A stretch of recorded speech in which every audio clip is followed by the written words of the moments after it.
And welcome to the channel memory vein. कैसे हैं आप सब? आई होप आप सब बिल्कुल फर्स्ट क्लास होंगे, राइट। सो आज हम पढ़ेंगे क्लास 12th माइक्रो इकोनॉमिक्स का एक इम्पॉर्टेंट टॉपिक है उच्चतम कीमत और न्यूनतम कीमत का निर्धारण। तो चलिए आइए सबसे पहले हम बात करेंगे उच्चतम कीमत की। ठीक है, तो देखिए क्या होता है उच्चतम कीमत, इसका निर्धारण कौन करता है, कैसे करता है। बाज़ार में कीमत का निर्धारण मांग एवं पूर्तियों की शक्तियों के द्वारा होता है। ये हमने पिछली वीडियो में भी पढ़ा था, ठीक है। किंतु बाज़ार में ऐसी स्थितियां भी जन्म लेती हैं जब पूर्ति कम तथा मांग अधिक होने के कारण किसी वस्तु विशेष की कीमतें आसमान छूने लगती हैं। हाँ, ये भी हमने पिछली वीडियो में जाना था कि जब किसी वस्तु की पूर्ति कम हो और उसकी मांग ज़्यादा हो तो क्या होता है कि कीमत उसकी बहुत ज़्यादा होने लगती है, ठीक है। तब सरकार का हस्तक्षेप आवश्यक हो जाता है, ठीक है। क्यों? उस वस्तु की कीमत को थोड़ा कम करने के लिए, ठीक है। तो चलिए आइए देखते हैं। अतः सरकार द्वारा न्यूनतम मूल्य निर्धारण हेतु उच्चतम कीमत का निर्धारण किया जाता है, ठीक है। इसके लिए सरकार राशनिंग प्रणाली का सहारा लेती है। इसे रेखा चित्र द्वारा स्पष्ट किया गया है, जिससे आप समझ सकते हैं। देखिए, रेखा चित्र से आपको एक बार में ही समझ में आ जाएगा। देखिए, नीचे दिए हुए वस्तु की इकाइयाँ, ऊपर दिए हुई हैं वस्तुओं की कीमत, ठीक है। पहले देखिए, अब आपको पूरा दिखेगा। यहाँ पे वस्तु की इकाइयाँ हैं, ठीक है। जब वस्तु की इकाइयाँ कितनी थी पहले? OQ थी, ठीक है। और कीमत कितनी थी? OP हो गई थी। इतना ज़्यादा हो गया था, यहाँ पे बेचा जा रहा था, ठीक है। तो सरकार को आना पड़ा इसमें, क्योंकि यहाँ पे कीमत, ये बहुत ज़्यादा कीमत है, तो सरकार इस कीमत को यहाँ पे ले आई, ठीक है। ये सरकार ने उच्चतम कीमत बना दिया, ठीक है।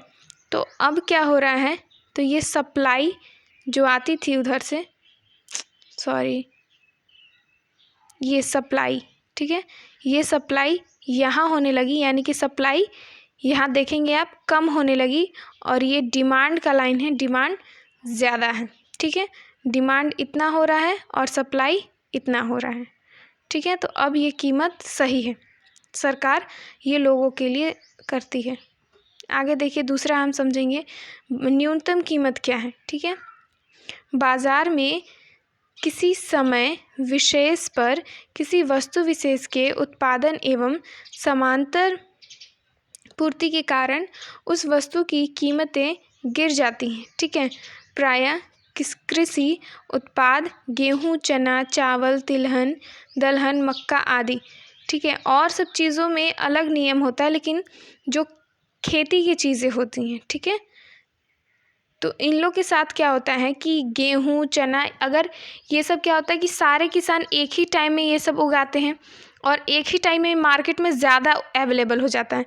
और हमने जाना था कि जब किसी वस्तु की पूर्ति एक साथ ज़्यादा हो जाती है तो उसका कीमत क्या हो जाता है? गिर जाता है। इससे किसानों को बहुत बड़ा लॉस होता है।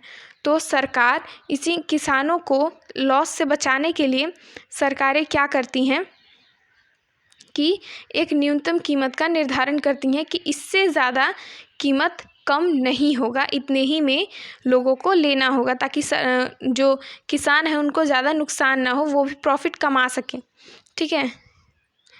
कीमत निर्धारण की आवश्यकता पड़ती है जिससे कि किसानों को औसत लागत से अधिक मूल्य प्राप्त हो सके, ठीक है। आगे इसका ग्राफ देखिए तो समझ में आ जाएगा आपको। यहाँ देखिए वस्तुओं की इकाइयाँ हैं, यहाँ पे है वस्तुओं की कीमत, ठीक है।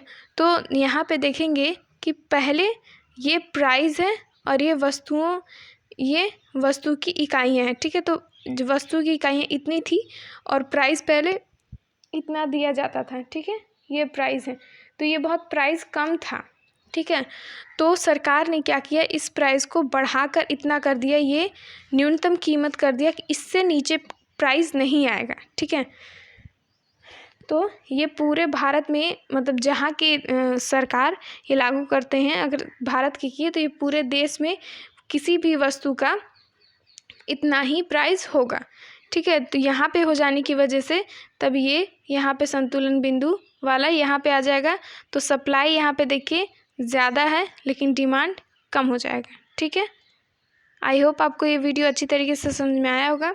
अगर आपको ये टॉपिक अच्छा लगा तो आप प्लीज़ लाइक कीजिए, अपने फ्रेंड्स के साथ शेयर कीजिए और कमेंट कीजिए आपको अगर कोई नया वीडियो चाहिए तो, और प्लीज़ मेरे चैनल को सब्सक्राइब कीजिए। Thank you for watching.